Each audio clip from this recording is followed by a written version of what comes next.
Kalau dia masih ada sebutan, masih ada ucapan, walaupun dia di lisan maupun dalam hati, dalam jantung, itu namanya jahar, bukan khofi. Kenapa nggak disampaikan oleh guru-guru kita? Jarang sekali ulama-ulama menyampaikan ini, karena mereka juga sendiri nggak tahu. Kenapa nggak tahu? Karena ilmu rohaninya terputus.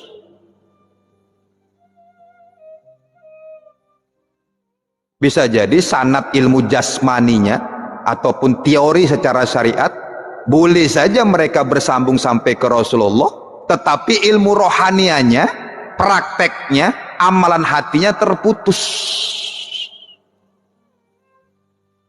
Ilmunya sampai mata rantai ke Rasulullah, tapi praktek rohanianya nggak sampai, terputus. Bisa saja mereka berbangga-bangga atau kita berbangga, oh sanad aku udah dibaiat, sanad toriko sampai ke Rasulullah misalnya, tapi terputus secara rohani. Kenapa? Karena nggak dipraktekkan. Makanya tak berani mereka nyampaikan ini.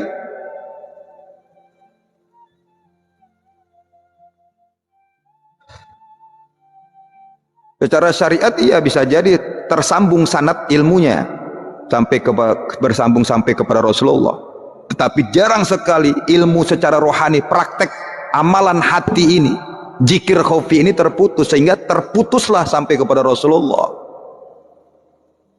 Kalau kalimat ini diterima oleh ulama-ulama lain, kalimat-kalimat berkalam ini diterima dengan hati dan perasaan yang damai dan cinta, mereka akan senyum nih mendengar kalimat ini.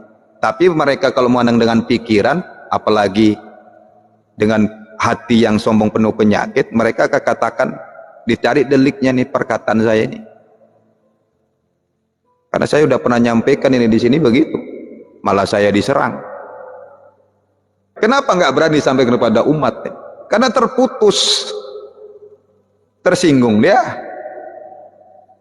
Kalau kiainya, ulamanya itu udah sampai zikir khofi al-maskur ya, maskur itu dia terus berhubungan, terus bersambung-nyambung Rasulullah sampai kepada Allah, zikirnya akan mereka sampaikan,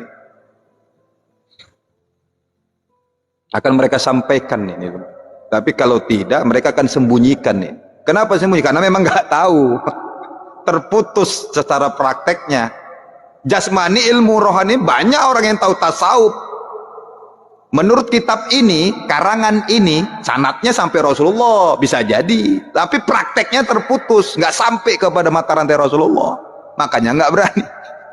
Astaghfirullah Rabbal baraya, astaghfirullah minal khataya, astaghfirullah Rabbal baraya, astaghfirullah minal khataya, astaghfirullah Rabbal baraya, astaghfirullah minal khataya.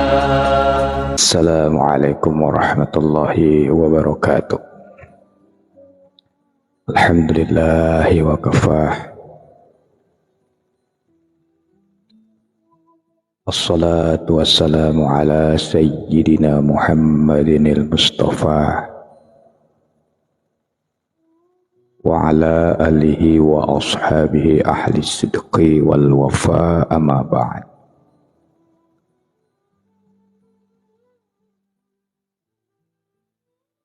Asyhadu an la ilaha illallah wa asyhadu anna Muhammadar Rasulullah.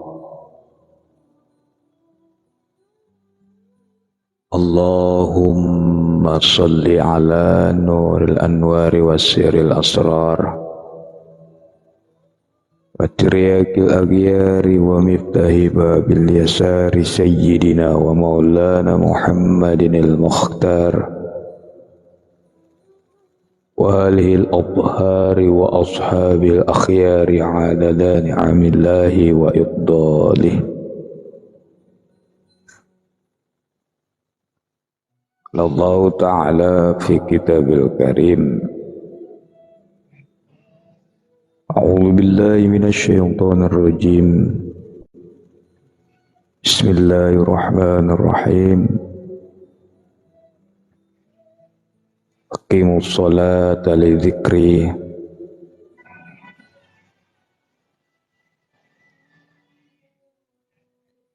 الله تعالى: يا أيها الذين آمنوا اذكروا ذكرا كثيرا.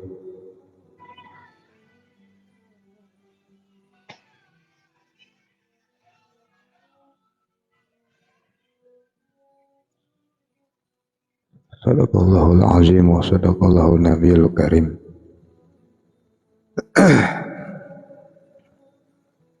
Selayaknya dan sepantasnya kita selalu mengucapkan puji syukur kepada Allah,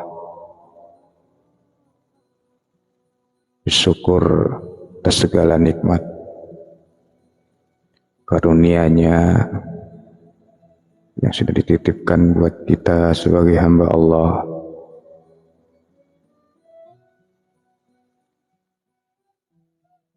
Salam dan salawat mari kita hadiahkan kepada baginda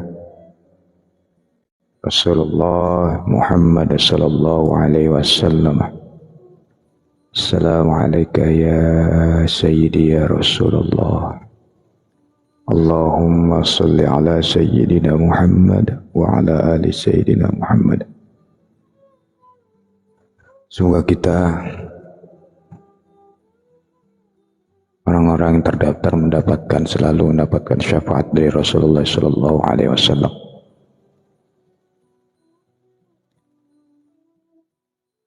Para asatidz yang hadir di lab ini, mungkin juga ada para habaib, para kiai, para gus, para ki, dan teman-teman semuanya,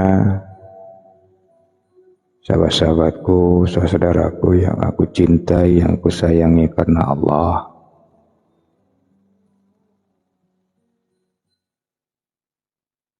Kaji kita malam hari ini tentang ilmu zikir. Kalau kita berkata tentang ilmu zikir itu, larinya jangan berpikir lagi tentang kesaktian, kanuragan.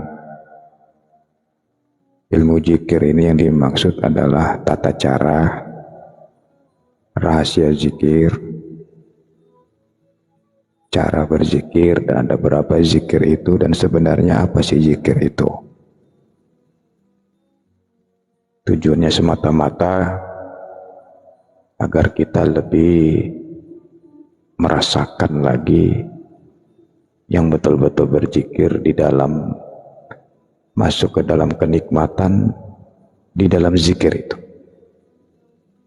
Lezatnya berzikir, rasa terhubungnya dalam zikir kepada yang kita zikirin.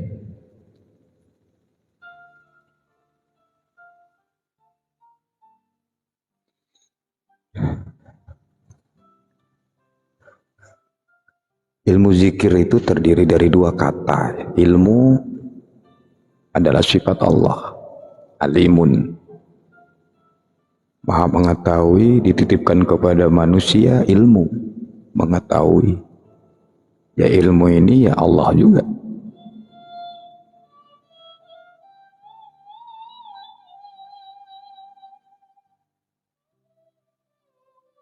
Zikir itu ingat. Zikir ini juga sifat Allah, az-zikri, yang mengingat. Dia juga.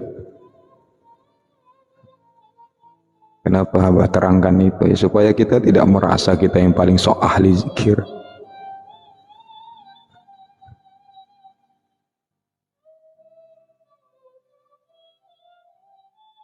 Baik.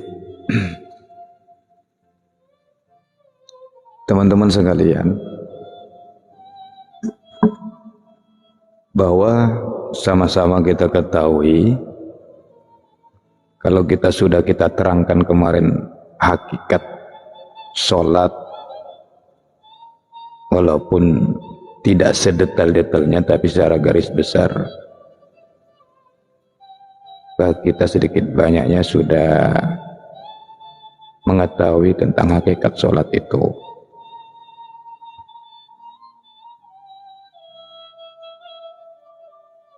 Sholat itu ibadah yang paling utama.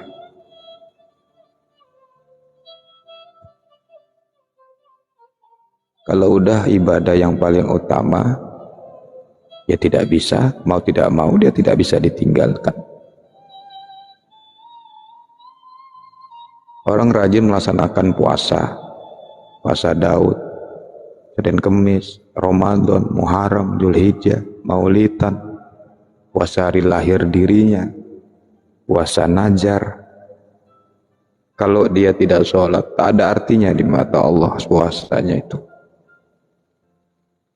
Dia rajin zakat, tiap tahun dia keluarkan zakat fitrah, zakat mal. Dia rajin sedekah, rajin memberikan infak, tapi tidak sholat, tidak ada artinya di mata Allah. Dia haji 5 tahun sekali, ONH plus berangkat, tapi nggak sholat, nggak dilihat sama Allah. Kenapa sholat itu utama? Dan semalam sudah saya tegaskan bahwa di dalam sholat itu ada puasa. Sholat itu ya zakat. Dalam sholat itu ya haji. Dalam sholat itu ada syahadah. Kalau puasa kita tidak boleh makan misalnya, tidak boleh makan, tidak boleh minum. Sholat itu juga nggak boleh makan. Bahkan kalau ada makanan yang nyangkut di gigi, di mulut itu batal.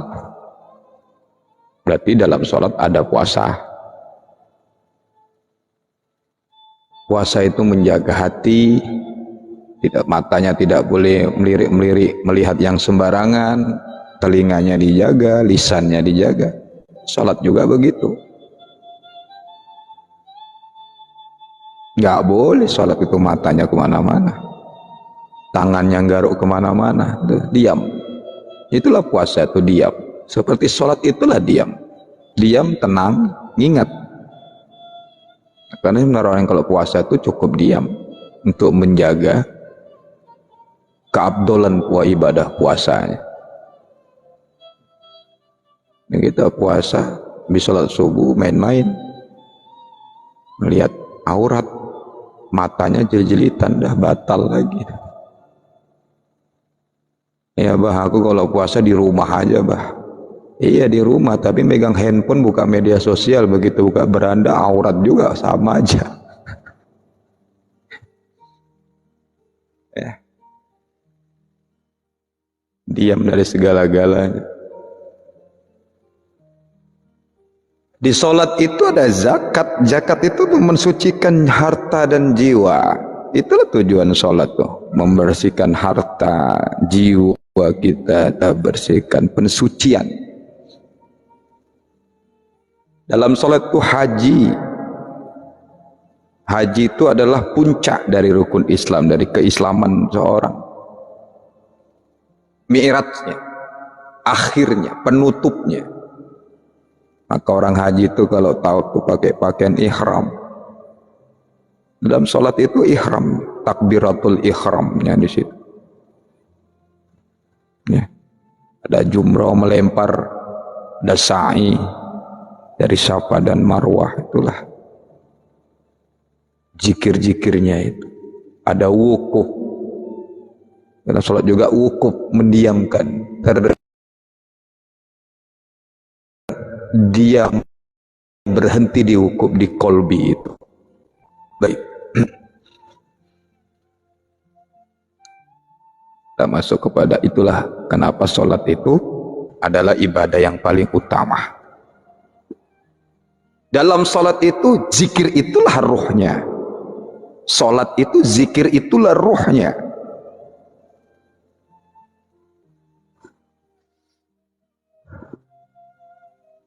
Kalau rusak zikirnya, hancur sholatnya. Kalau benar zikirnya, benarlah sholatnya.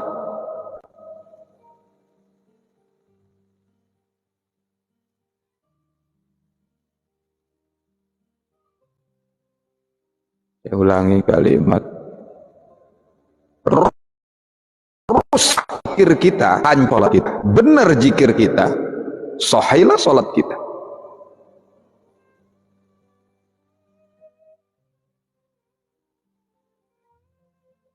Maka pantas Allah berfirman di dalam surat At-Taha ayat 14, aqimus sholata li dzikri, aqimus sholata li dzikri. Dirikan sholat untuk ngingat. Itulah zikir itu, ingat itulah ruhnya dalam sholat itu. Tujuan sholat itu ngingat Allah. Aqimus sholata li dzikri. Dirikan sholat untuk ngingat aku, kata Allah. Jadi ruh solat itu adalah zikri, ingat, mengingat Allah Subhanahu wa taala. Maka Allah juga anjurkan dalam mengingat Allah itu setiap dalam keadaan apapun, berbaring, duduk, berdiri, berkekalan setiap masa, sepanjang masa, setiap waktu. Kalau dalam Al-Quran itu pagi dan sore. Terus berzikir mengingat Allah Subhanahu wa taala dimanapun. Berbaring, duduk, berdiri itu hanya bagian kiasan. Artinya dalam keadaan berdiri kita ingat Allah, duduk, berbaring dalam keadaan apapun, dimanapun tetap ingat kepada Allah Subhanahu wa taala.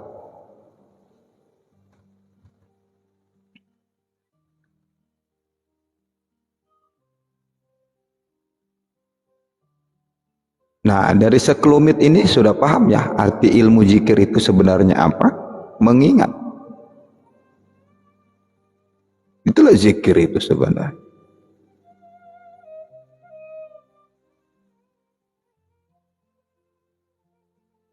Di zikir itu makna utamanya ialah mengingat.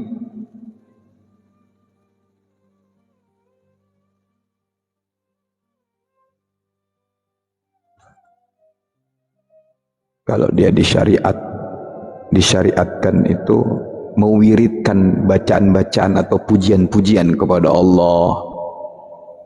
Tapi prinsipnya zikir itu ya mengingat. Prinsipnya zikir itu mengingat. Walaupun dia dalam disyariatkan itu diwirid-wiridkan puji-pujian kepada Allah. Subhanallah, alhamdulillah, masya Allah, astagfirullah. Segala puji-pujian kepada Allah, tapi prinsipnya tetaplah zikir itu mengingat, bukan menyebut-nyebut, bukan membaca-baca. Ngingat Allah itu bukan sebut-sebut, bukan baca-baca. Teman-teman sekalian yang Allah muliakan,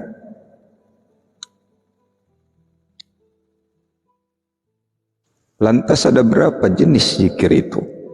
Jenis zikir itu ada dua, cuma dua saja. Ada zikir jahar, ada zikir khafi. Zikir jahar itu yang bersuara, khafi itu rahasia. Di dalam salah satu hadis yang diriwayatkan oleh Imam Baihaqi, Rasulullah SAW pernah bersabda, sebaik-baik zikir itu adalah zikir dengan samar, dan sebaik-baiknya rizki itu adalah rizki yang mencukupi.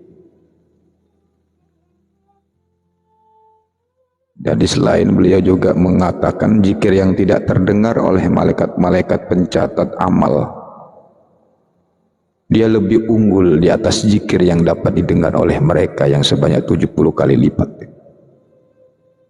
Itulah yang disebut zikir khafi yang Rasulullah maksud. Apa zikir jahar itu? Zikir jahar itu sudah jelas dengan bersuara dengan bunyian, dengan bacaan, mewiridkan puji-pujian kepada Allah dengan lisan atau di dalam hati. Itu jahar. Jadi jahar ini bukan hanya saja di lisan, tapi di hati juga disebut juga jahar. Kan misal ada nih teman kita, ada yang misalnya kita pernah melihat, mendengar berimamkan, kita jadi makmum, dia jadi imam, Al-Fatihah, baca dalam waktu Al-Fatihah bismillahnya disirkan. Bukan sir, itu dipelankan. Kalau sir itu rahasia, kalau rahasia berarti nggak dibaca, dia dipelankan bismillahnya. Ada teman-teman kita dari paham lain ya, dia tidak, ya dia itu namanya jahar walaupun dia pelan. Paham ya pengertian?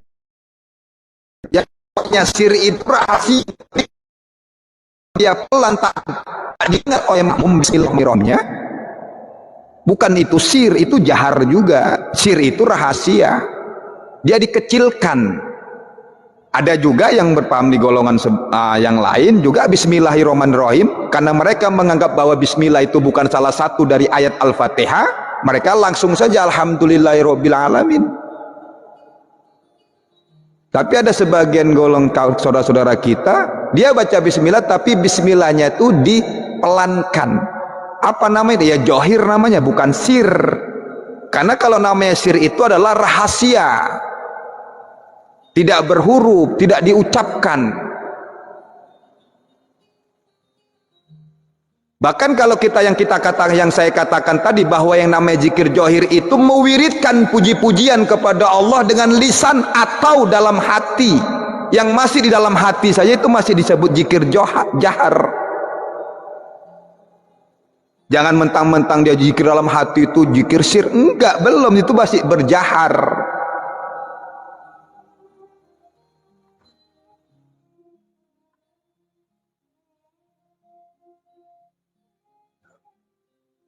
Pahami dulu itu.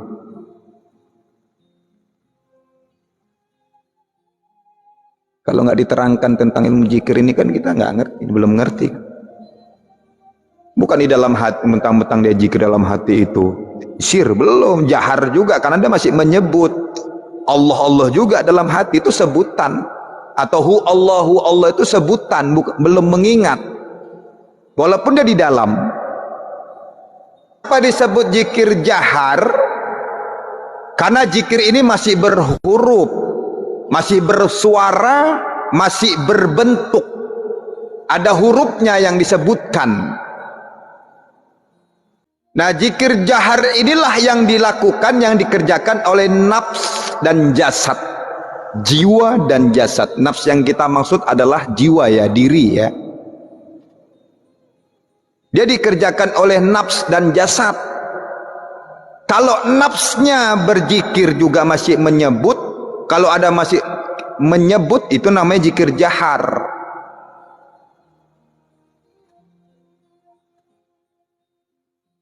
Dia masih bisa ngomongkan. Atau juga zikir jahar ini disebut juga baru dia sampai zikir qauli dan fi'li, sebutan dan perbuatan. Mulutnya dan hatinya mengucap, jemari tangannya menghitung. Jadi yang perlu dipahami, bukan berarti walaupun dia zikir dalam kolbu, dalam jantung, kalau dia masih berhuruf, masih bersuara, itu namanya zikir jahar, maupun walaupun dia di dalam kolbu. Jadi bukan mentang-mentang zikir dalam kolbu itu udah zikir sir. Belum, dia masih zikir jahar. Zikir yang masih berhuruf, masih bersuara, dan masih ada kata-katanya. Saya stop dulu sampai di situ, bisa paham, bisa udah dipahami dia. Insya Allah zikir jahar ini. Jadi zikir jahar ini puji-pujian yang disebut-sebut oleh lisan, jasad dan hati. Itu namanya zikir jahar. Jadi jangan lagi kita mengambil pengertian kalaupun ada orang yang sudah zikirnya pakai hu Allah tapi tersebut ataupun dalam hati, itu bukan zikir sir, masih zikir jahar juga namanya. Itu bukan zikir khafi. Kalau dia masih ada sebutan, masih ada ucapan, walaupun dia di lisan maupun dalam hati, dalam jantung, itu namanya jahar, bukan khafi.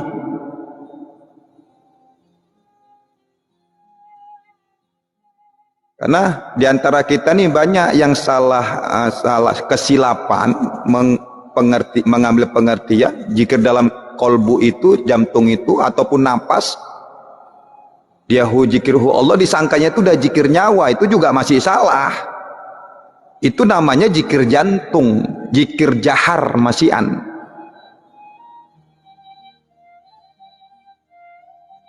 Bukan sir. Apalagi zikir sir. Sir itu rahasia, berarti tak tersebutkan dalam baik lisan maupun hati. Bedanya cuma di dalam saja itu, tapi berhuruf juga. Jadi jangan lagi kita menafsirkan mentang-mentang dia zikir kolbi, lisannya nggak zikir, nggak ngucap, dikunci zikir kolbunya, terucap di Allah Allah misalnya di dalam hati. Itu kita sangka zikir khafi. Belum, itu masih jahar, karena masih ada nama, masih ada huruf di situ. Tapi langkah awalnya ya begitu, zikir jahar dulu, itu langkah awal. Bukan berarti kita tinggalkan, bukan berarti itu salah, cuma mengambil pengertian. Itu jangan salah mengambil pengertian. Jadi menyebut-nyebut bacaan zikir misalnya subhanallah di dalam hati itu masih tergolong zikir jahar. Kenapa? Karena masih berhuruf, masih bersuara, masih ada bentuknya. Kita masih bisa membayangkan bacaan subhanallah itu ataupun Allah walaupun dia dalam hati, itu jahar. Sama kita dengan merabitohkan mursyid misalnya. Kalau orang thariqah nampak wajah mursyid itu terus di dalam zikir yang kita nampak wajah mursyid, berarti dia masih zikir rabito jahar, bukan tajalinya mursyid. Kalau dia sudah tajali rabitohkan mursyid, bukan johir mursyidnya lagi, tapi mimnya yang kelihatan. Dia fana kepada mim mursyid itu tadi. Nur Muhammadnya yang terlihat, yang masuk ke dalam kolbu si murid, bukan jasad gurunya. Bisa buka sekalian. Sama itu dengan itu. Karena kenapa? Selama ini kita masih mengingat nama Allah, nama Allahnya, bukan yang punya nama Allah yang kita ingat-ingat. Tapi diawali dengan menyebut-nyebut namanya dulu. Itu dia, membiasakan menyebut-nyebut namanya. Karena dari namanya itulah akan mengalir, diantarkan kepada sifatnya. Dari sifat itulah kita diantarkan kepada af'al. Dari af'al itulah terus kepada zat. Tangga pertama dulu. Bukan berarti menyebut-nyebut itu salah. Justru itu harus kita biasakan juga, lisan dan hati terus berzikir.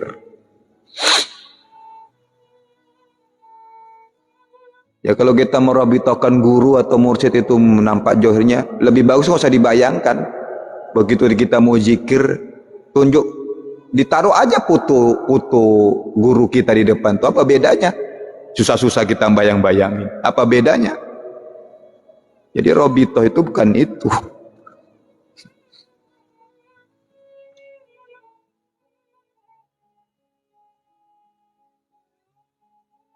Tapi diawali dengan itu dulu.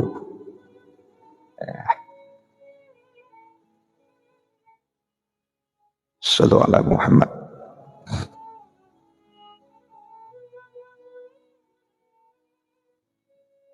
Jadi yang masih berhuruf, yang masih bersuara dan berbentuk itu masih bisa didengar malaikat, masih bisa terdeteksi oleh malaikat. Itulah zikir jahar itu masih bisa dicatat, masih bisa didengar. Yang tidak bisa didengar oleh malaikat ya zikir khafi ini. Nanti kita bahas. Bahkan zikir khafi malaikat pun tak mendengar, tak bisa mendeteksi itu. Apalagi jin, apalagi khodam, jauh dia. Kalau sudah duduk di khafi ini, orang-orang yang jahat, yang zalim itu akan menjauh itu. Karena nggak bisa yang batil itu menyatu kepada yang hak, pasti menjauh. Nggak bisa itu. Dan antum-antum semua bisa ngerasain lah itu. Nggak bisa minyak dengan air itu menyatu, itu nggak bisa. Kalau orang sudah duduk dia di zikir khafinya benar-benar, semua yang batil itu akan jauh. Nggak mungkin dia sudah zikirnya khof, yang zikirnya khofi, dia nggak selera tuh dengan khodam-khodam tuh, nggak selera dia. Apalagi membangga-banggakan khodam itu nggak selera dia, karena dia duduknya di khofi, dia lebih tinggi derajatnya lagi. Ngapain dia tuh nggak miara-miara khodam?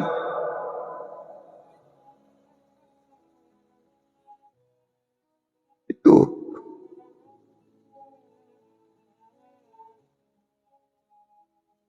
nggak ada urusan dia kalau udah zikir khafi itu dengan hal-hal yang begitu. Malaikat aja pun tidak bisa mendeteksi.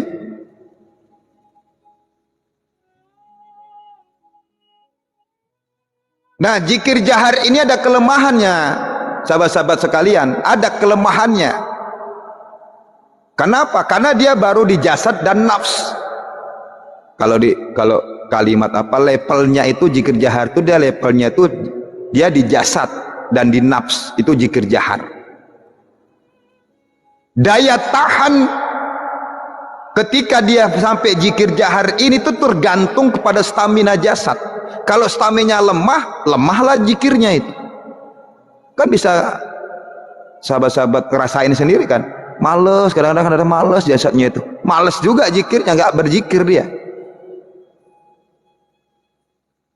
dia nggak berkekalan mengingat Allah Subhanahu wa ta'ala di setiap waktu,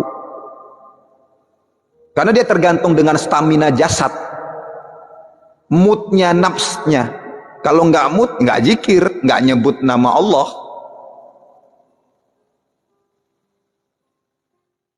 Apalagi kalau sedang berbicara, dia nggak bisa itu zikir, ingat tuh nggak bisa.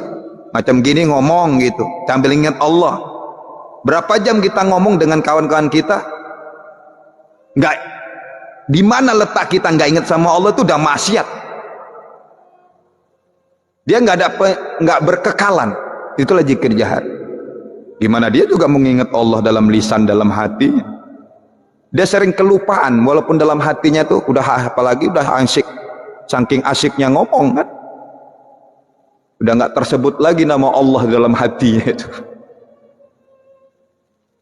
Akhirnya kasih-kasihkan ngomong, ngalur ngidul, ceritalah dunia, udah. Yang awalnya ngaji untuk akhirat, balik lagi ke dunia ceritanya. Kenapa? Gak ingat dia sama Allah, dalam hatinya terlepas. Itulah zikir jahar, kelemahannya di situ.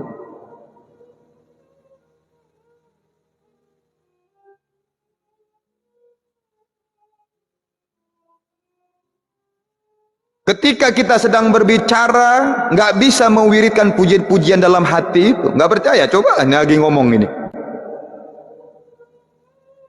Jarang-jarang.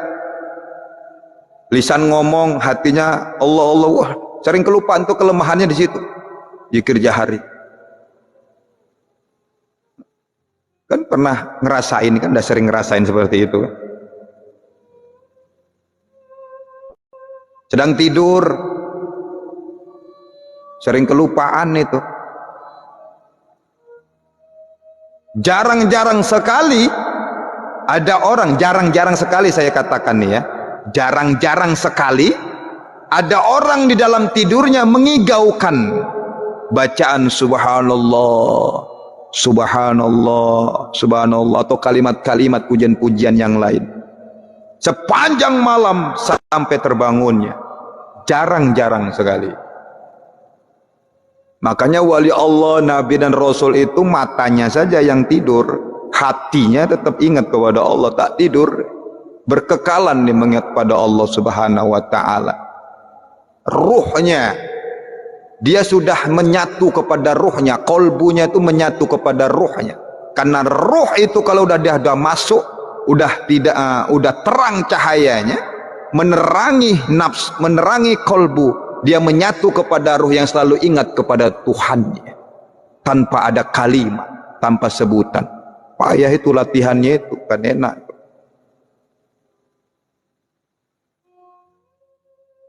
Itu zikir jahar.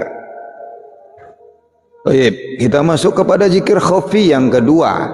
Itu lawan dari zikir jahar ini, kebalikannya, lebih dahsyat.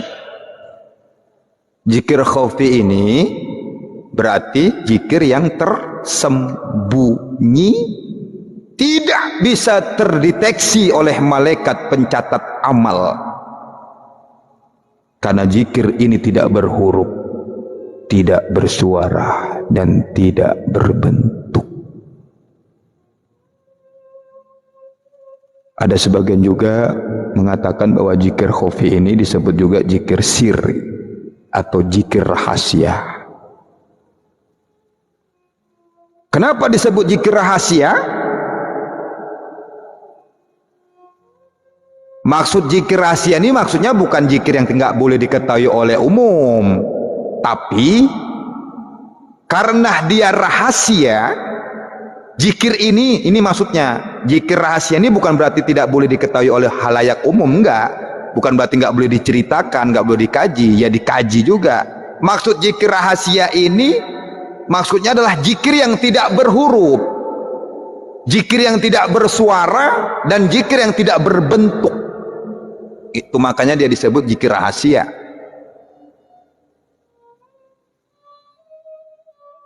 Kayak mana sih maksudnya itu zikir nggak berhuruf, nggak bersuara, nggak berbentuk? Nah, ya kita harus kaji lagi zikir, makna zikir itu apa sebenarnya? Ya zikir tadi kan di awal kita sudah katakan bahwa zikir itu artinya mengingat. Mengingat siapa? Yang ingat Allah. Laisa kamitsli syai'un. Ingat Allah itu bukan bayang-bayangkan bentuk, ingat bentuk, enggak. Nauzubillah min dzalik. Laisa kamitsli syai'un, tidak sama dengan segala sesuatunya. Allah itu tidak serupa.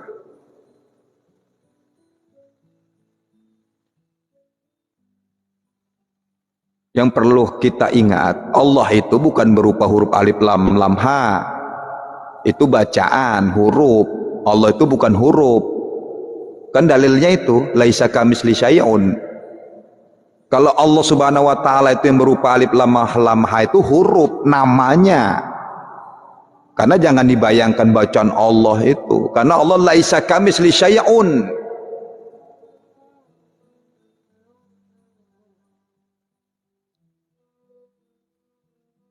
Allah alif lam lam ha itu rangkaian huruf pembentuk namanya, bukan diri Allahnya sendiri.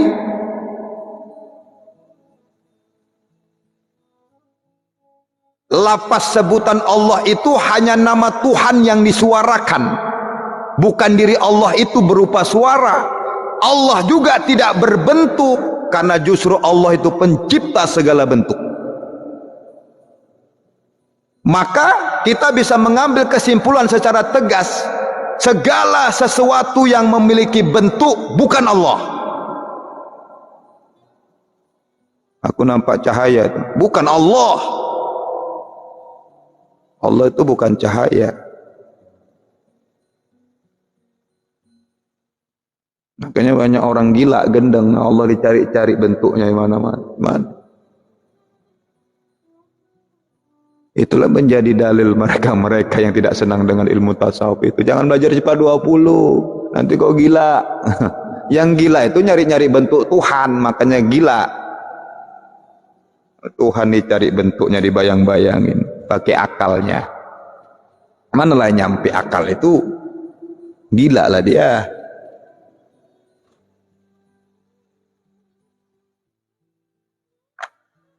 Juga kalau kalian mengingat saya misalnya, Kita ingat bentuk wajah saya, kalian ingat wajah saya, atau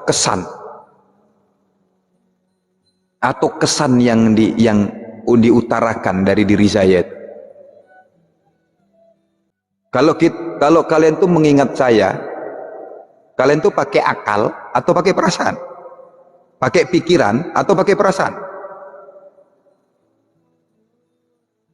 Misal.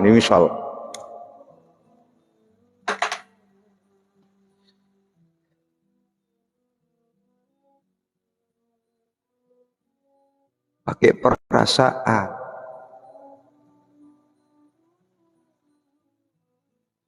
Jangan pakai pikiran.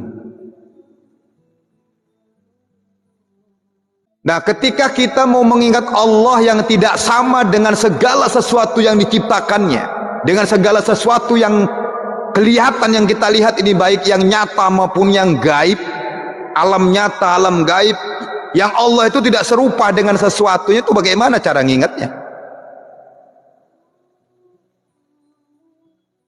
Bagaimana caranya? Ya diamkan pikiran dan perasaan, jangan gunakan pikiran dan perasaan, tutup, matikan itu. Karena setiap yang bisa dipikir dan yang bisa dirasa pasti makhluk. Jelas kalimatnya. Segala sesuatu yang bisa dipikir dan bisa dirasa pasti makhluk, bukan Tuhan. Makanya Allah kan ada di satu firman-Nya itu, jangan kau pikirkan aku, jangan kau pikirkan zatku, kau lihat ciptaanku, kata Allah. Ada enggak itu?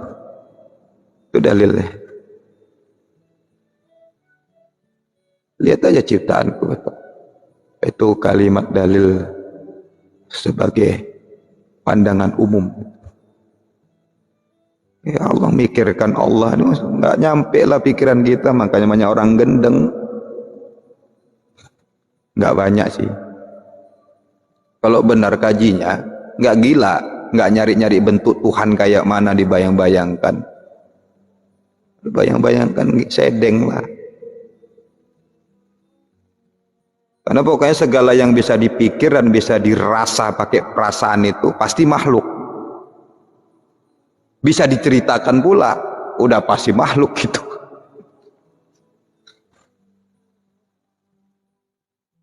Sama nggak dengan Nur Muhammad itu, dengan Muhammad itu? Bisa diceritakan, bisa dipikir, bisa dilihat, bisa dirasa. Sama, bisa diceritakannya. Berarti bukan khofi namanya, bukan sir. Bisa diucapkan, bisa diomongkan. Yang bisa diomongkan itu namanya Rasulullah, Muhammad, atau Allah, Subhanallah. Itu nama yang berhuruf. Tapi khofinya bisa diceritakan. Yang bisa diceritakan pasti makhluk. Pasti dia menggunakan pikiran dan perasaannya. Karena kalau udah marifatul Rasulullah, marifatullah itu diam pikiran, diam perasaan, gak ada yang hidup di situ.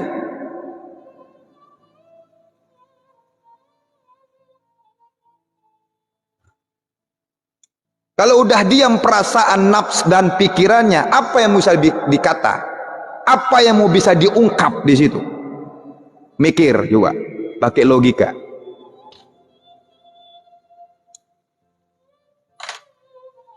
Pakai logika aja dulu, jangan nggak usah pakai sir.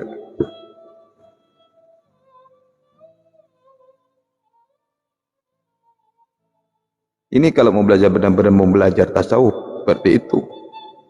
Sir. Bagaimana kita bisa mengungkapkan itu? Diam pikiran, diam semuanya, mati semua ini jasad kita ini.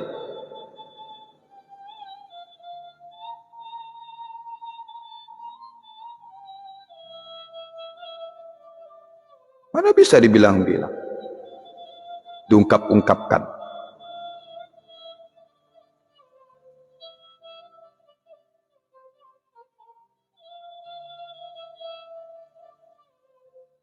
Jadi begini, cara bagaimana mendiamkan pikiran dan perasaan itu. Ya jangan ada yang dipikir-pikir dan jangan ada yang dirasa-rasa ketika beribadah. Diam. Ibadah ya ibadah aja. Jangan kemana-mana, cukup diam. Diamkan pikiran dan perasaan itu. Itulah artinya kita sebenar-benar mengingat Allah. Bukan praktek sebenar-benarnya zikirullah. Simple sebenarnya. Diam aja udah perasaan. Matikan perasaan dan pikiran itu. Diam. Betul tidur. Tidur itu kan diam. Mulut diam, pikiran nggak main tidur tuh kan. Coba ditanya bangun tidur, tahu dia? Nggak tahu. Mau ngapain tidur tadi? Mana tahu aku? Keluar bahasa Medanku nih bah. Mana tahu aku?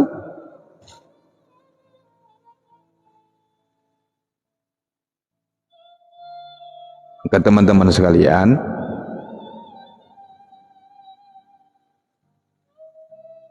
di ayat 185 surat Al-Baqarah Allah berfirman, Bismillahirrahmanirrahim, yuridullahu bikumul yusra wala yuriduku bikumul usra. Allah menghendaki kemudahan bagimu, tidak menghendaki kesukaran, kesulitan bagimu. Mudah bukan berarti diakal-akalin.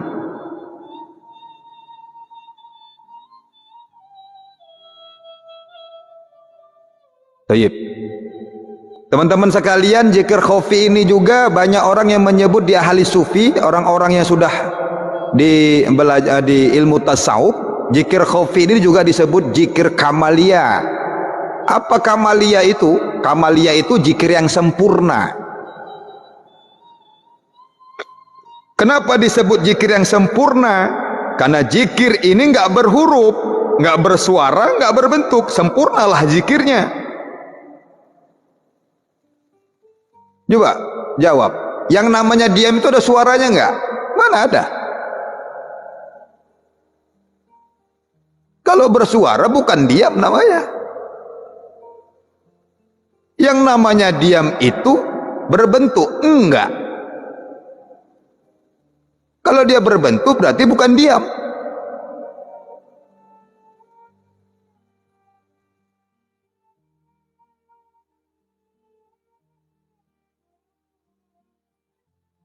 Dan zikir ini disebut sempurna dikarenakan zikir khafi ini tidak ada awal, tengah, akhir. Yang namanya diam itu ya nggak ada awal, tengah, akhirnya, nggak ada. Selalu berkekalan dia ingat kepada Tuhannya.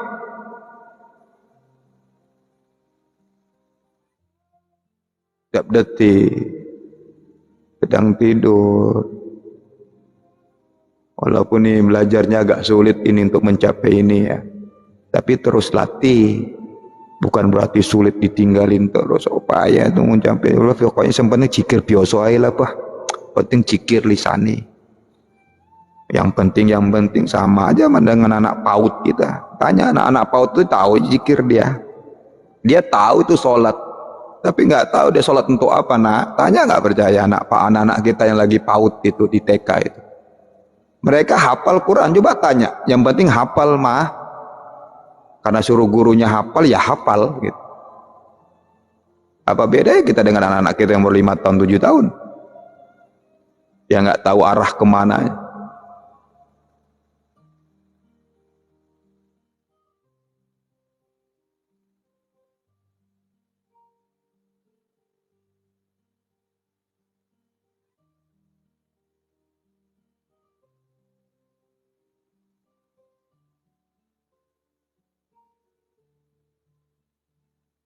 Nah, inilah sebenarnya zikir yang menjadi rukun kolbi dalam setiap ritual ibadah Islam.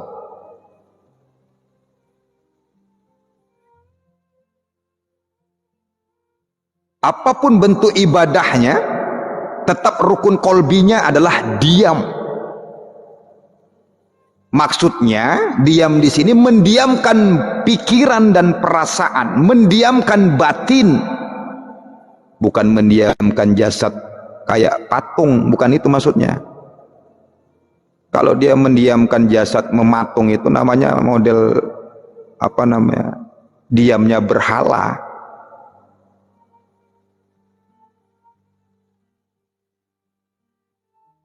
Kenapa selama ini zikir yang seperti ini nggak disampaikan oleh guru-guru kita, jarang sama ustaz-ustaz kita? Padahal ini rukun kolbi dalam setiap ibadah. Kenapa? Pertama karena belum tahu ilmunya. Yang kedua dia belum sampai di situ. Yang ketiga nggak pernah dipelajarinya.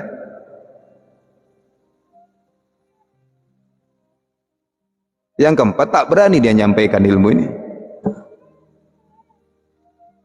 Padahal ini rukun ini. Zikir khauf ini rukun kolbi dalam setiap ibadah.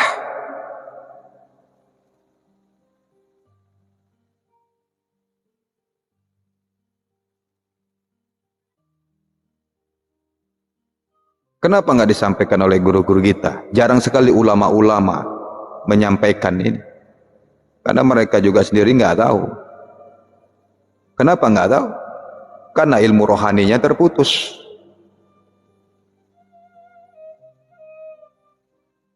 Bisa jadi sanad ilmu jasmaninya ataupun teori secara syariat boleh saja mereka bersambung sampai ke Rasulullah, tetapi ilmu rohanianya, prakteknya, amalan hatinya terputus. Ilmunya sampai mata rantai ke Rasulullah, tapi praktek rohanianya nggak sampai, terputus. Bisa saja mereka berbangga-bangga atau kita berbangga, oh sanad aku udah dibaiat, sanad toriko sampai ke Rasulullah misalnya, tapi terputus secara rohani. Kenapa? Karena nggak dipraktekkan. Makanya tak berani mereka nyampaikan ini.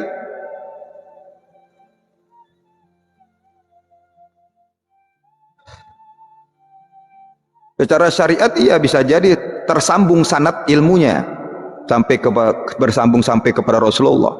Tetapi jarang sekali ilmu secara rohani, praktek amalan hati ini, zikir khafi ini terputus, sehingga terputuslah sampai kepada Rasulullah.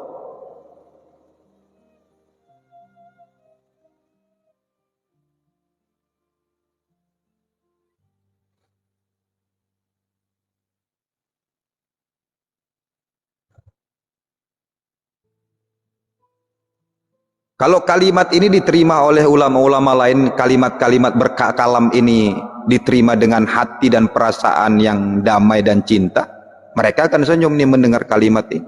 Tapi mereka kalau memandang dengan pikiran, apalagi dengan hati yang sombong penuh penyakit, mereka akan katakan, dicari deliknya nih perkataan saya ini. Karena saya sudah pernah nyampaikan ini di sini begitu, malah saya diserang. Majelis zikir Abah Nurjati sesatlah, Abah Nurjati itu dukun apa ustadz lah, nah, begitulah tuh. Karena udah tertanam kebencian, nggak terima dia apa yang saya dikalamkan ini. Padahal kebenaran yang disampaikan nih, kenapa nggak berani disampaikan kepada umat nih? Karena terputus, tersinggung dia.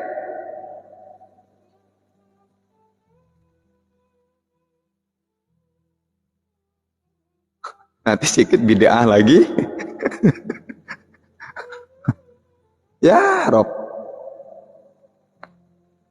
saya setahun saya dibilang majelis zikir saya itu sesat, tapi senyum aja saya. Akhirnya yang bilang sesat pindah sendiri dari kampung ini. Itu tadi saya bilang, yang kalau memang kita berpegang berjalan kepada yang hak, gak akan bisa menyatu itu sama yang batil. Pindah sendiri, menjauh sendiri.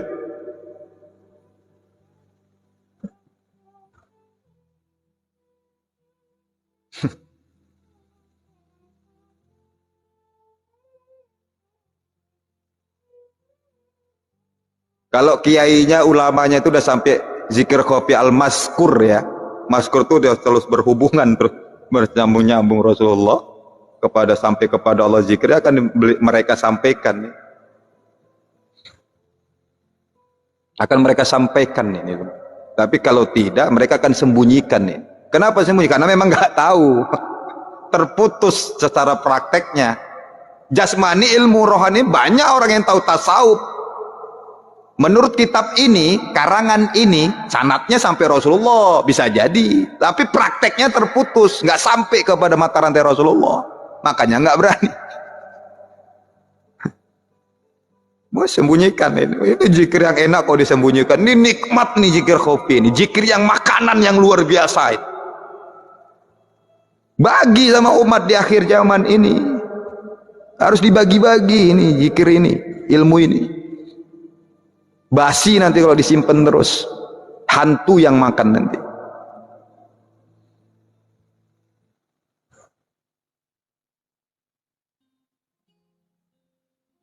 Ya iya.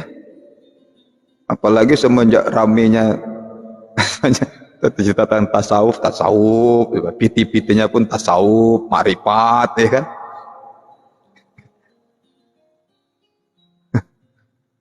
Prakteknya sembuh, terputus secara prakteknya. Makanya gampang tersinggung. Kalau rohaninya terputus, gampang tersinggung, tergores hatinya.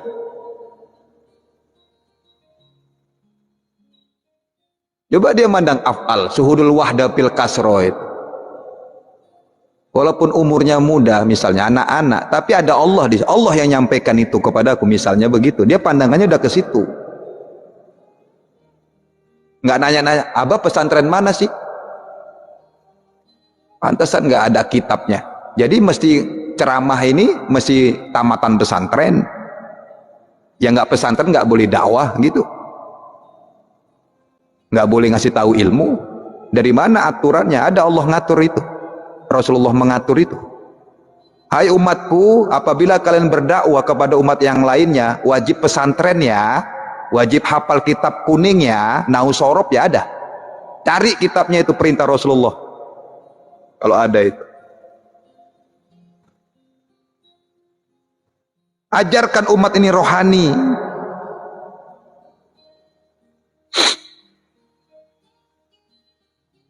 Jadi tidak selalu menyelidik kesalahan dan dosa orang lain, menyelidiki kesalahan dan keburukan orang lain. Nggak mudah tergores kalau kita udah belajar praktek secara tatah rohani ini. Nggak cukup teori. Mau belajar kita marifat, mau belajar torikot berapapun, kalau nggak praktek secara rohani, yang nggak nyampe dia nggak akan sampai kepada pantai rata Rasulullah. Walaupun secara sanad dia sampai secara prakteknya. Akhirnya yaitu tadi akibatnya yang kita sedihkan, gampang tergores, gampang tersinggung.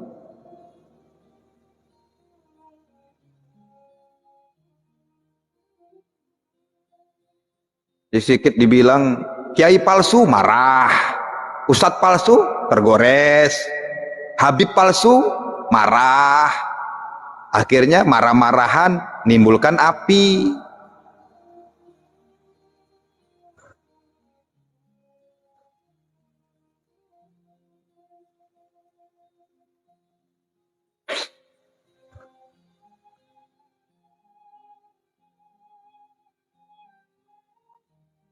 Mau dibilang habib palsu, mau dibilang kiai palsu, ustadz palsu, ustadz dukun, ya biarin. Kenapa? Kenapa mesti marah-marah gitu? Yang aneh-aneh aja. Coba lihat itu. Saya ini maaf, bukan saya membela ataupun, karena semua saya sayang kepada siapapun. Coba dulu rame-ramenya Gus Samsudin, saudara kita itu. Terpuruknya gara-gara pesulap merah ya. Coba sekarang beliau lihat itu. Sampai diserang pesantren. Sekarang lihat coba itu. Makin banyak pasiennya. Makin dia ngurusin umat sekarang. Jadi pemandangan itu jangan selalu salah kepada orang lain. Kita lebih banyak salah. Kita di kadang-kadang apa namanya? Latah. Terlalu latah kita, yang nggak tahu persoalannya ikut-ikut.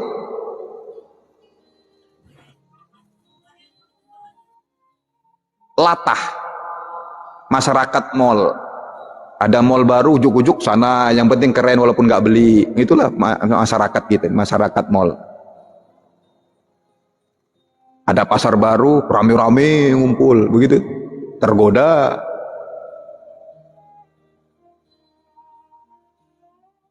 Jadi kita tuh jangan pandang selalu buruk, umpamanya kalaupun dia salah, kita kan nggak tahu nih, dia salah atau benernya.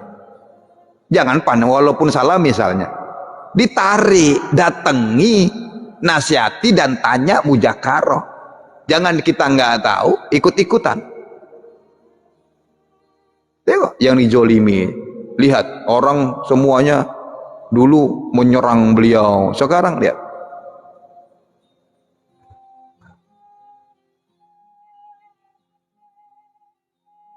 Nanti gara-gara kayak gitu kita lab buka pengobatan, satu kelompok sama Samsudin nih, gitu tuh, latah mulutnya. Saya kenal Samsudin pun enggak. Kebetulan selawatnya sama-sama pengamal selawat Nurjati, Nurijat.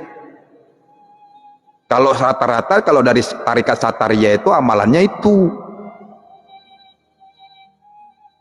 Maka nama gelarnya Ki. Ini sekarang pakai gelar Ki pun tak tahu dapat dari mana dia Ki-nya. Sembarangan pakai Ki Ageng lah, Ki inilah. Tak dari mana dapat Ki-nya. Kalau dia memang betul-betul dah memang gelarnya Ki itu dari gurunya itu keluaran dari sini, ah memang Ki lah dia namanya. Di Jawa itu banyak itu. Kalau Sumatera Utara ini satu-satunya cuma satu yang bisa mengeluarkan gelar Ki itu. Sumatera Utara ya.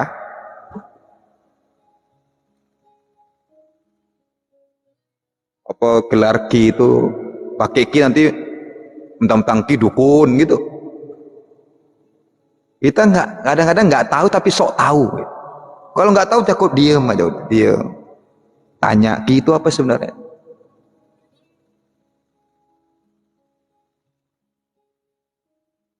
Nah, Ki Sambung Roso itu memang Ki, Ki Sambung Roso itu Ki. Dia gelar-gelar yang dipakai ya cara rohani ya.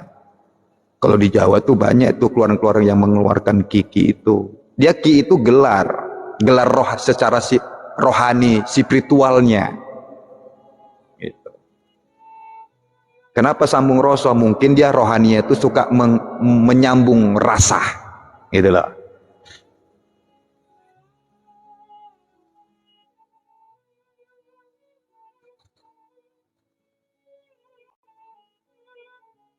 Gelar rohaninya, jiwanya, secara super spiritual itu. Kalian tuh juga harus tahu itu. Aku kepanjang tangan, ya lain lah, kepanjang tangan. Nggak tahu itu maksudnya apa. Oke baik, belum siap kita ini. Dikit lagi ya. Nah, bang kita jelaskan tuh apa tuh Ki, apa tuh Syekh, itu apa Khalifah, itu apa banyak itu yang kita harus pahami itu ilmu-ilmu kayak gitu.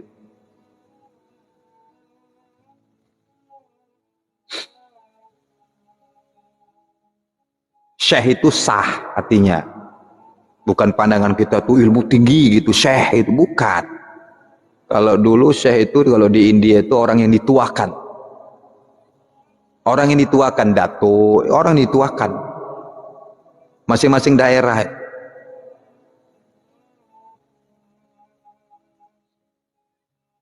Jadi Syekh itu artinya kalau dalam tasawufnya sah.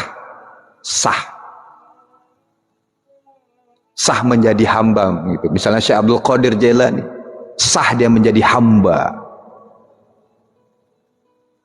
Hamba yang memberikan kehendak qadar.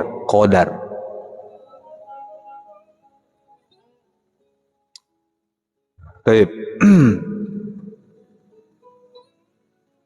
Sebenarnya dua jenis zikir antara jahar dan khafi itu satu paket. Nggak bisa dipisahkan.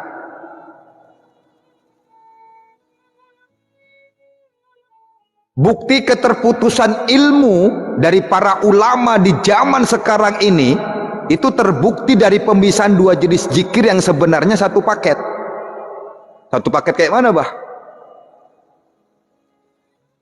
Ketika kita melaksanakan zikir jahar, pada saat itu juga kita lakukan zikir khafi. Jelas. Ketika lisan menyuarakan bacaan zikir dan jari-jari kita itu menghitung-hitung zikir jahar, pada yang bersamaan kita mendiamkan pikiran dan perasaan. Jadi dia satu paket, gak bisa dipisahkan. Jangan dipisah-pisahkan. Contoh sesuai dengan pengertian iman, sama-sama kita ketahui iman itu apa? Apa arti iman tuh? Selain percaya dan yakin. Dulu waktu kita di madrasah dulu digaji di Langsok, ngaji di Langgar, di Surau. Apa definisi iman nih? Iman itu yusdiqu bil qalbi wa iqraru bil lisan wa afla bil arkani, membenarkan dengan qalbi, mengikrarkan dengan lisan, dan mengamalkan dengan anggota badan. Jadi kalau berzikir hanya di lisan dan dihitung oleh jari-jari kita ataupun pakai tasbih, lengkap enggak itu syarat imannya? Enggak, sesuai dengan pengertian iman. Coba, apa buktinya kalau zikir jahar itu kalau enggak disertai dengan zikir khafi itu hilang nilai ibadahnya itu? Apa buktinya?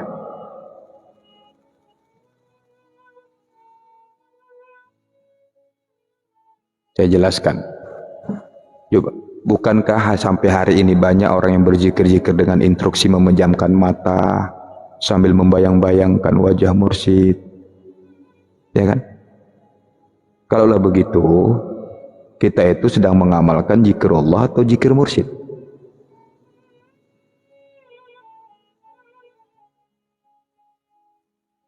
Hah?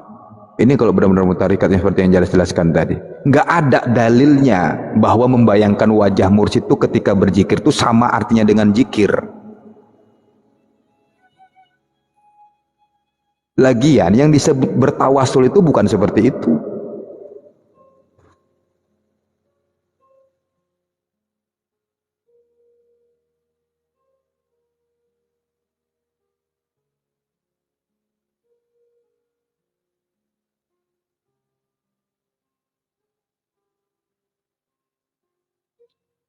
Kemudian banyak, bukankah sampai hari ini banyak orang-orang yang berzikir lalu dia lalai atau lengah kesadaran, merasakan sensasi melayang sampai hilang kesadaran, sampai pingsan, atau bahkan sampai kesurupan? Banyak nggak? Ada nggak? Ada.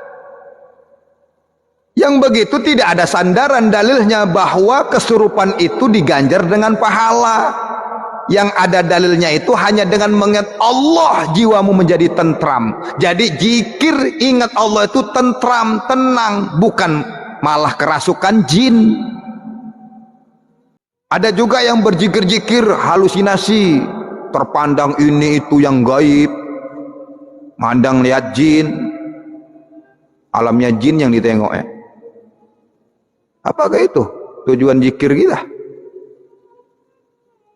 Jadi kalau bertemu dengan makhluk lagi bukan ingat Allah namanya, ingat jin. Zikir kita itu untuk ke Allah, mazkur.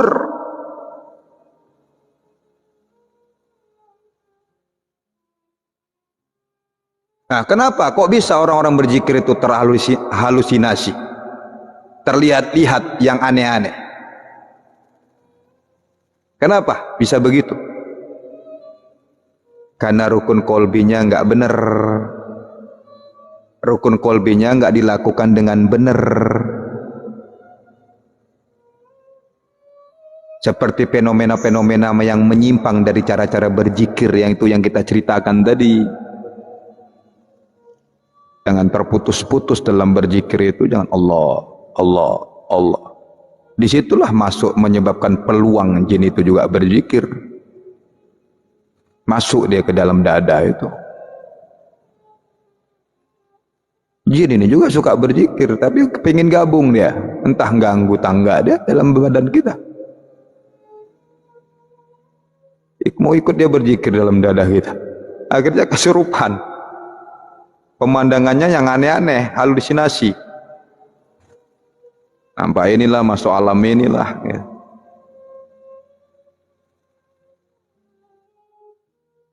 Baik, ada kalimat penutup untuk kita semua dan untuk saya pribadi sebagai kesimpulan. Jangan meninggalkan zikir karena kita belum selalu ingat kepada Allah ketika berzikir. Karena kelalaian kita terhadap Allah ketika tidak berzikir itu lebih bahaya daripada kelalaian kita terhadap Allah ketika kita berzikir. Lalai dalam zikir masih dimaafkan, tapi sudah tidak berzikir lalai. Yang berzikir saja masih lalai, yang masih ngucap menyebut-nyebut namanya masih lalai, apalagi tidak mau menyebut-nyebut namanya. Jadi jangan meninggalkan zikir disebabkan kita belum bisa mengingat Allah. Terus saja menyebut-nyebut namanya. Kenapa? Karena kuncinya ini, pegang kunci kalimat ini. Allah yang akan memperkenalkan dirinya kepada diri. Kalau Allah sudah berkehendak, maka tidak ada yang bisa menghalanginya. Karena Allah, aku kenal dengan Tuhanku juga. Allah yang mengenalkan dirinya kepada rahasia dirinya yang ada di diri manusia itu. Jadi terus saja ketika kita masih digerakkan lisan kita, zikir aja. Masa belum bisa ingat sama Allah, aku tinggalkan, bosan juga aku zikir nih. Zikir kolbinya udah 10.000 tiap hari tapi nggak bisa ingat rohnya. Nah, jangan gitu juga. Ya kalah kita berarti dengan godaan-godaan itu. Baik, semoga Allah menaikkan derajat teman-teman semuanya, menaikkan derajat sahabat-sahabatku yang melihat live ini, mengikuti kajian ini. Semoga Allah sampaikan kepada tahap level zikir khafi untuk diri kita semua, benar-benar zikir dan zikir yang benar-benar. Ya, semoga Allah berikan kepahaman dalam akal ilmu, tempat ilmu yang Allah titipkan, penampungan ilmu di akal kolbu kita, sehingga kita dapat memahami tentang ilmu zikir ini. Insya Allah, kalau Allah sudah berkehendak, hati kita sudah diterangkan oleh Allah, diberikan percikan-percikan cahaya melalui Nur Muhammad dalam hati setiap insan, setiap kita. Tidak ada kesukaran dan kesulitan bagi Allah Subhanahu wa Ta'ala. Yang paling penting, niatkan terus kita membersihkan sifat-sifat nafsu amarah dalam hati kita.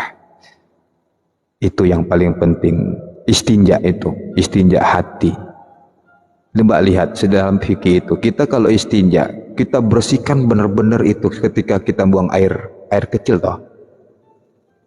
Sampai di bab fikihnya itu sampai kita pijit-pijit itu. Maaf ya, ini bukan cerita porno ya. Tapi ini ilmu fikih begitu syariatnya. Sampai kita disuruh habis buang air itu nggak langsung kita cebok istinja. Itu aturannya supaya sisa-sisa itu keluar ataupun ditekan. Bagi laki-laki itu ditekan dia supaya keluar sisa yang air kencing itu tadi. Coba ditarik kepada hakikat. Sebegitunya syariat harus betul-betul bersih najis itu, sampai yang belum keluar pun dikeluarkan supaya dia keluar. Bagaimana toh? Bagaimana lebih-lebih dengan najis hati kita? Jangan merasa suci sudah bersih, terus bersih sampai keluar benar itu kotoran-kotoran itu. Seperti itulah fikih, itu nggak bisa dipisahkan. Bab fikih istinja itu kan begitu itu. Harus benar-benar kita lihat, hilang rasa, hilang bau, hilang warna. Sama juga dengan istinja membersihkan najis hati itu tadi. Ya apalagi masalah hati. Baunya harus hilang, warnanya harus hilang, rasanya harus hilang. Ya, itu dia. Dalam pikiran begitu kan, sampai 3 kali itu supaya dia keluar, tertekan. Laki-laki sampai dipijit tuh apanya, anunya itu. Iya, disuruh jongkok supaya tertekan dia. Tapi kalau perempuan nggak tahu saya nekannya kayak mana ya. Demikian. Mohon maaf, mohon ampun kepada Allah Subhanahu wa taala. Assalamualaikum warahmatullahi wabarakatuh.